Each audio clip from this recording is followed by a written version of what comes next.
समस्त मोर नमस्कार। आज आम 11टा टाइम गेस्ट आसबार थे, तेणुक चटापट की रोषे करने को पड़ा। चिकेन आसी जाइए पूरा 10टारे ही रोषे स्टार्ट करने को पड़ा। तापर मामा मत जल्दी किना पियाज बनई देदेले। तरकारी बनवा पूर्व प्रथम चुली लगेदेली। चुली लगे सारा पर मुझे कड़े बसईदेली। कड़े गरम कर सारा तेल पकईदेली। मिनिमम 100 ग्राम तेल पकई चिकेन 1 केजी बसवाई। तापर मु गोटा मसला सब पकईदेली। पकई मुझे चीनी पकई दिंतु भल कलर आसो। पियाज पकईकी भल भाव जारी नियंतु। पियाज जारी हो सारापर मुझे अदा रसुण टमाटो पेस्ट करदे से पकई मसला पकई कषिदेली। भल भाव कषा समय मुझे हलदी गुंड लंका गुंड और स्वाद अनुसार लुण 2 चामच पकई। चिकेन मसला पकई।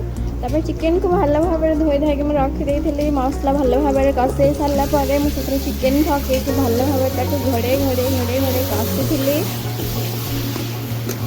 चिकेन को आम से पर्यंत भल भाव कषा जेपर्यंत चिकेन भल भाव तेल छाड़ी न जाए घोड़े घोड़े भल भाव कषु जहाँफल कि चिकेन भल भाव सीझी थाए।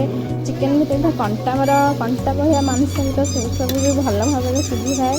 देखते चिकेन को भल भाव कषि था साइड को तेल छाड़ी आसला। आम चिकेन कषा भल भाव हो सारा। अल्प किसी पानी दे घोड़े कुछ समय छाड़ी देती। देखो आम चिकेन कषा ए रेडी हो गलानी। चिकेन भल भाव सीझी जाइए।